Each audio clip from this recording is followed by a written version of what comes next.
जो कि इस कोरोना काल में काफी ज्यादा अपने फिलैंथ्रोपिक कार्यों के लिए, परोपकारी कार्यों के लिए सुर्खियों में रहे। हाल ही में उनके ऊपर इनकम टैक्स विभाग के छापे पड़े। इनकम टैक्स विभाग छापे क्यों मारता है, ये एक बहुत बड़ा प्रश्न है। जैसे सामान्यतया हम राजनीतिक रूप से कई बार हम कई राजनेताओं के बयान से समझने की कोशिश करते हैं तो ये लगता है कि राजनेताओं के कारण रेड पड़ती है। कई बार हमें ऐसा लगता है कि पता नहीं किसी ने कोई बहुत गलत काम कर दिए हैं इसलिए रेड पड़ती है। वास्तविकता में इस रेड शब्द का मतलब क्या होता है? रेड कई प्रकार की होती है, हालांकि रेड इनकम टैक्स की भी होती है, पुलिस की भी होती है, शराब वालों की यानी आबकारी की भी होती है, कस्टम एक्साइज वालों की भी होती है, लेकिन ये जो रेड है ये इनकम टैक्स वालों की है। तो ये इनकम टैक्स वालों की रेड पड़ती क्यों है? क्या होता है इनकम टैक्स की रेड का मतलब? तो इस बात को हम आपके साथ आज के सेशन में डिस्कस करेंगे। सोनू सूद जी के साथ क्या केस था इसके बारे में भी बताएंगे, क्योंकि अल्टीमेटली ये सब चीजें आपकी जिज्ञासा से तो जुड़ी हैं ही, आपके एक जर्नल अवेयरनेस के लिए भी बहुत ज्यादा जरूरी है। तो आइए चर्चा करते हैं। तमाम अखबारों के अंदर 2-3 दिन से ये न्यूज बनी हुई है कि सोनू सूद की लगभग 20 से अधिक ठिकानों के ऊपर इनकम टैक्स विभाग ने रेड मारी। इनकम टैक्स विभाग ने इनके पूरे भारतवर्ष में जितने भी एरियाज जहां जहां पर इनकी प्रॉपर्टी है या फिर जहां ये रहते हैं या जहां इनके ऑफिसेज हैं, मुंबई, दिल्ली, लखनऊ, जयपुर, कानपुर, उन सभी जगहों पर इनकम टैक्स विभाग ने एक साथ तमाम जगह पर रेड मारी। रेड का मतलब होता है जांच करने के लिए वो एक साथ चले गए। जाने के बाद उन्होंने एक प्रॉपर तरीके से लोगों के सामने अपना कंप्लीट स्टेटमेंट रखा इनकम टैक्स विभाग ने, और उन्होंने एक लाइन कही, इनकम टैक्स विभाग की तरफ से लाइन आई, और वो ये क्या था कि सोनू सूद के ऊपर 20 करोड़ रुपए का टैक्स इवेजन का चार्ज है। अब ये क्या होता है? सोनू सूद के ऊपर जो है वो 20 करोड़ रुपए टैक्स इवेजन का चार्ज है। इसका मतलब क्या होता है? टैक्स इवेजन का मतलब क्या होता है? टैक्स से बचना। कितने टैक्स से बचना? 20 करोड़ रुपए का टैक्स बचाया है, या तो इसका मतलब यह निकाला जाए, या फिर 20 करोड़ रुपए पर इन्होंने टैक्स नहीं दिया है। ये दोनों ही मायने इस टैक्स इवेजन से निकल के आते हैं। फिलहाल के लिए इस बात को हम यूं समझते हैं कि सोनू सूद ने 20 करोड़ रुपए के ऊपर कुल मिलाकर टैक्स नहीं दिया है। जब तक आपने उस पर टैक्स नहीं दिया है तब तक इनकम टैक्स विभाग के लिए वो ब्लैक मनी कंसीडर की जाती है। तो पहले मैं आपको ये सिखाता हूं ब्लैक मनी क्या होती है, फिर सोनू सूद के साथ क्या क्या बातें निकल करके आई हैं अकॉर्डिंग टू इनकम टैक्स, और राजनीतिक गलियारों के अंदर किस प्रकार की बयानबाजी चल रही है। सोनू सूद ने अभी तक कौन कौन से ऐसे कार्य किए हैं जिनके लिए आप उन्हें जानते हैं, या फिर ये समझिए कि उनके कौन से ऐसे फिलैंथ्रोपिक कार्य हैं जो कोरोना काल में काफी ज्यादा सुर्खियों में रहे। एक एक करके सारी चीजों के बारे में बात बताते हैं। सोनू सूद के ऊपर आरोप है कि इन्होंने काफी सारी फर्जी संस्थाएं बनाई। फर्जी संस्थाओं के साथ साथ इन्होंने लोगों से बोगस लोन लिए। बोगस लोन का मतलब यह हुआ कि किसी से पैसे मांग लिए, लेकिन उसकी हैसियत थी ही नहीं पैसे देने की, लेकिन उसके अकाउंट से दिख रहा है कि उसने 1 करोड़ रुपया दिया है या 2 करोड़ रुपया दिया है। इसका मतलब भी मैं आपको अभी समझाता हूं। बोगस बिल बनाए, पैसों को रोटेट किया और मदद के नाम पर पैसे जमा किए। अब इसको थोड़ा सा समझने का प्रयास करते हैं। साथियों, आपको याद होगा कि कोरोना काल के अंदर प्रवासियों के लिए जब पहला लॉकडाउन लगा था तब एक बहुत बड़ी मुसीबत बन गई थी कि लोग महाराष्ट्र से निकल करके, मुंबई से, गुजरात से, दिल्ली से निकल करके अपने अपने राज्यों की तरफ, विशेष रूप से बिहार और उत्तर प्रदेश, राजस्थान जैसे राज्यों की तरफ लोग जब जा रहे थे, मजदूर जब जा रहे थे, तो उनके लिए बड़ी मुसीबत थी, क्योंकि ट्रेन बंद हो गई थी, बस बंद हो गई थी, तो लोगों को उनके घर तक कैसे भिजवाएं। तो ऐसी स्थिति में प्रवासियों के लिए मसीहा के रूप में उभर करके आए थे। इसी कारण से इनके ऊपर एक पुस्तक भी लिखी गई थी, उसमें लिखा था कि आई एम नॉट ए मसीहा करके किताब भी इन्होंने अपने ऊपर बनवाई थी। तो इस किताब के चक्कर में जो मसीहा शब्द निकल के आया कि इन्होंने लोगों की बहुत मदद करी, लोगों को उनके घरों तक भिजवाया, लोगों को उनके घरों तक भिजवाया। तो भिजवाने के नाम पर आप लोगों के मन में भी एक सवाल बना था, वो ये था कि आफ्टर ऑल सोनू सूद के पास इतना पैसा आया कहां से? तो इनकम टैक्स विभाग का कहना है कि इन्होंने लोगों से फंड एकत्रित किया। ऑब्वियस ही बात है, अगर आप भी कोई चैरिटेबल काम करने जाएंगे या मैं भी कोई चैरिटेबल काम करने जाऊंगा, कि मैं जनता के लिए कोई काम करने जा रहा हूं, तो मैं चाहूंगा कि लोग भी इस कार्य से जुड़ें। तो हो सकता है इन्होंने भी लोगों को जोड़ा उस काम के लिए कि आप आइए और इस काम के अंदर आप भी जुड़िए, आपको मदद करनी है आप भी करिए, आपके लिए फेस मैं हो गया, बाकियों का काम आप लोग कर दीजिए। तो इस प्रकार से इन्होंने फंड भी रेज किया। इनके ऊपर जो इनकम टैक्स विभाग है उसने आरोप लगाया है कि इस कार्य के दौरान इन्होंने 2 करोड़ के आसपास एक ऐसा पैसा था, 2 करोड़ रुपए का ऐसा धन है जो इन्होंने विदेशों से उगवाया है। अब इसको कैसे समझें आप? मान लीजिए कि कोई सोनू सूद का प्रशंसक है, और नहीं है तो कोई इनके कार्यों से प्रभावित कोई व्यक्ति है जिसे अच्छा लग रहा है कि सोनू सूद ने अच्छा काम किया है। उन्होंने सोनू सूद की फाउंडेशन है, सोनू सूद फाउंडेशन या सूद फाउंडेशन के नाम से, उसमें अपनी तरफ से फंड ट्रांसफर कर दिया। असल में क्या होता है साथियों कि अगर किसी भी ट्रस्ट अथवा फंड को विदेश से फंड मिलता है तो वो अपने आप टैक्स के दायरे में आ जाता है, जांच के दायरे में आ जाता है, और उसके लिए भारत में FCRA करके एक एक्ट बना हुआ है, फॉरेन कंट्रीब्यूशन रेगुलेशन एक्ट बना हुआ है। तो इनके ऊपर 2 करोड़ रुपए का ऐसा धन है जो कि विदेशों से आया हुआ है, और उस धन के बारे में FCRA एक्ट के तहत इनकम टैक्स विभाग कार्रवाई करना चाहता है कि इतना धन आपको कहां से मिला। अब भाई ट्रस्ट है तो ट्रस्ट में लोगों ने पैसा डाला ही होगा, बहुत सारे लोग मदद करने के लिए आगे आए थे। दूसरा इनका कहना है कि इनके ट्रस्ट में या इनकी फाउंडेशन जो है जिसका नाम है सूद चैरिटी फाउंडेशन, उस सूद चैरिटी फाउंडेशन में मतलब इनकम टैक्स विभाग का कहना है कि 1 अप्रैल 2021 तक 18.94 करोड़ रुपए जो हैं, यानी 18.94 करोड़ रुपीस, 18.94 करोड़ रुपीस जो है ये इसके अंदर आए हुए हैं। इनमें से केवल 1.9 करोड़ रुपए ही उपयोग में लिए गए। अभी तक 17 करोड़ रुपए इस फाउंडेशन में बचे हुए हैं, यानी सूद चैरिटी फाउंडेशन के अंदर अभी भी 17 करोड़ रुपए ऐसे हैं जो अनयूज्ड हैं, ऐसा इनकम टैक्स विभाग का कहना है। यह नंबर्स की बात हुई। नंबर्स के बाद में बड़ा सवाल बनता है कि इनके ऊपर आरोप क्या लगे हैं। आरोपों को आप यहां पर समझने का प्रयास करिए। फर्जी संस्था बनाई, इसका मतलब क्या होता है? देखिए क्या होता है साथियों, बोगस लोन लिया, फर्जी संस्था बनाई, इसका मतलब क्या है? इनकम टैक्स विभाग को आफ्टर ऑल आपसे क्या चाहिए, पहले यह समझते हैं। इनकम टैक्स विभाग असल में आपने जो भी धन कमाया है, अगर आपने उसमें से सरकार का हिस्सा नहीं निकाला, आप पूछेंगे कि क्या सरकार हफ्ता वसूली करती है क्या? नहीं, सरकार आपकी कमाई में से अपना एक कट मांगती है, उसे कहते हैं कमाई कट, और कमाई कट को अंग्रेजी में आप कहते हैं इनकम टैक्स, यानी आयकर। इनकम टैक्स जो है, यदि आपने अपनी कमाई में से सरकार को नहीं जमा कराया, आपने जितना धन कमाया उसमें से अगर सरकार को हिस्सा नहीं दिया, तो जिस धन के ऊपर आपने हिस्सा नहीं दिया, इसको अंग्रेजी में कहते हैं अनअकाउंटेड मनी, यानी इसके ऊपर किसी भी प्रकार से लिखा पढ़ी दर्ज नहीं करी गई है। अनअकाउंटेड मनी जिस पर टैक्स जमा नहीं कराया गया है, उसे कहा जाता है ब्लैक मनी। तो थोड़ा सा इसको ऐसे समझिए, ब्लैक मनी क्या है? तो कानून की भाषा में, यानी इनकम टैक्स की भाषा में, जिसके ऊपर टैक्स जमा नहीं कराया गया है वो ब्लैक मनी है। अब चाहे वो पैसा आपने खुद नहीं कमाया हो, ब्लैक मनी का मतलब यह नहीं होता है कि आपने बुरे कर्मों से पैसा कमाया है। ब्लैक मनी का मतलब यह होता है कि आपने सरकार को नहीं दिया है, कमा लिया है, सरकार का हिस्सा नहीं हुआ है। ठीक है ना? चलिए, तो पहले इस बात का मतलब समझ लिया आपने। अब सवाल पर चलते हैं, सर फर्जी संस्थान से क्या फायदा होता है? देखिए क्या होता है, जैसे मान लीजिए कि मैंने अपने पास में 10 करोड़ रुपए कमा के रख लिए। अब मुझे लगता है कि इन 10 करोड़ रुपए पर मैं टैक्स ना दूं। असल में क्या होता है, कोई भी व्यक्ति जब पैसे कमा लेता है तो उसको सबसे ज्यादा दुख होता है कि इतना कमाने के बावजूद भी उसकी आधी कमाई सरकार को देनी पड़ रही है। आप जितना बड़े बड़े लोगों को देखते हैं ना, वो सरकार तक 45% हिस्सा अपना सरकार को देते हैं। अगर कोई एक्स व्यक्ति 10 करोड़ रुपए कमा रहा है नंबर 1 तरीके से, तो 4.5 करोड़ सरकार उसमें से ले ही लेती है, उसके पास 5.5 करोड़ रुपए के आसपास ही आके हाथ में बचता है।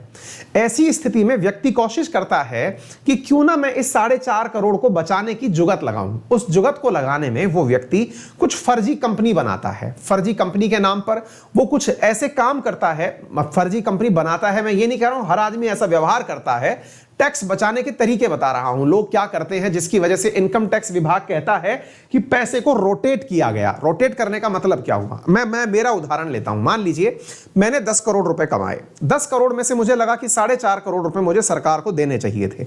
4.5 करोड़ मुझे देने चाहिए थे, लेकिन 4.5 करोड़ मैंने देने की जगह यह सोचा कि क्यों ना मैं इस पैसे को एक ट्रस्ट में डाल दूं। अब ये ट्रस्ट क्या होती है? ट्रस्ट का मतलब होता है भारत सरकार में नॉन प्रॉफिट ऑर्गेनाइजेशन, एक ऐसा संगठन जिसमें अगर आपने पैसा डाला तो आपको उससे टैक्स रिबेट मिलती है, कर में राहत मिलती है। तो मैंने अपनी ही एक ट्रस्ट बनाई, मेरी ही कंपनी थी, तो मेरी कंपनी के प्रॉफिट को निकाल के मैंने मेरे ही ट्रस्ट में डाल दिया। तो मेरे ट्रस्ट में डालने से मेरे ट्रस्ट के पास भी पैसा चला गया, मेरा इनकम टैक्स बच गया और ओवरऑल मेरा नाम हो गया। असल में जितनी भी बड़ी कंपनियां होती हैं वो इसी प्रकार से अपना एक पैरेलली ट्रस्ट बना के काम करती हैं। इसी को कहते हैं पैसे को रोटेट करना। मतलब आपने एक कंपनी का मुनाफा दूसरे कंपनी में इन्वेस्टमेंट बना के दिखा दिया। एक कंपनी से, यानी आप ही थे जिन्होंने पैसा कमाया, आपने ही दूसरी कंपनी के अंदर जो आपका ट्रस्ट है या आपका एनजीओ है उसके अंदर आपने वो पैसा डाल दिया, आपको टैक्स में राहत भी मिल गई और इस तरफ से आपने अपने पास में फंड भी ले लिया। तो ये जो कार्य है ये है पैसे को रोटेट करना। पैसे को रोटेट करने का इनके ऊपर आरोप लगा है। दूसरा है बोगस बिलिंग करना। इसका मतलब क्या हुआ? इसका मतलब यह हुआ कि अब आपको अपनी कंपनी में दैट, जैसे मान लीजिए आपने एक ट्रस्ट बना ली, सोनू सूद फाउंडेशन है। अब इस ट्रस्ट के अंदर होगा क्या, आपको खर्चे दिखाने पड़ेंगे कि पैसा खर्च कहां हुआ, तभी तो जाकर के आप उस पैसे को यूज कर पाएंगे। तो पैसा खर्च कहां हुआ, तो आपने फर्जी बिल बना दिए। फर्जी बिल का मतलब हुआ कि समोसा 100 रुपए का दिखा दिया, पानी की बोतल 1000 रुपए की दिखा दी, फर्जी बिल बना के दिखा दिए जिन बिल का कोई औचित्य नहीं है। ऐसा असल में साथियों अगर भारत की हर व्यक्ति को इस प्रकार के नजरिए से देखा जाए तो शायद आपको सीए लोगों का यही सबसे बड़ा काम नजर आएगा। वो आपको बताते ही ये हैं कि टैक्स कैसे बचाया जाए। तो ये जो काम यहां आप लिखा देख रहे हैं, ये हर व्यक्ति को जो पैसे कमाता है, हर वो व्यक्ति जो कहीं ना कहीं से धन बचाना चाहता है, सरकार को देने से बचना चाहता है, उसके ऊपर सीए इसी प्रकार के तरीके बताता है कि आप एक काम करिए, आप ऐसा बिल बना लीजिए, आप एक काम करिए, किसी में चंदा दे दीजिए, आप किसी राजनीतिक पार्टी को चंदा दे दीजिए। वो सारे के सारे हथकंडे जो हैं वो सीए के द्वारा बताए गए होते हैं, चार्टर अकाउंटेंट्स के द्वारा बताए गए तरीके होते हैं। अब ये क्या है? फर्जी संस्थान बनाना। फर्जी संस्थान का मतलब क्या हुआ कि आपको लगता है कि यार मैंने मेरी कंपनी तो बना ली, लेकिन मेरी कंपनी को अब प्रॉफिट दिखाना पड़ रहा है। क्यों ना मैं ऐसा करूं कि एक और कंपनी बनाऊं जिसमें मैं इस फंड को एज ए इन्वेस्टमेंट दिखा दूं, ताकि उस कंपनी के लिए तो ये हो जाए सीड फंड और मेरी तरफ से हो जाए लोन। तो मेरी तरफ से लोन हुआ तो उस पर मुझे टैक्स नहीं देना पड़ा, उस तरफ से सीड फंड हो गया तो वो स्टार्टअप बन गया। ये सब इनकम टैक्स की भाषाएं हैं।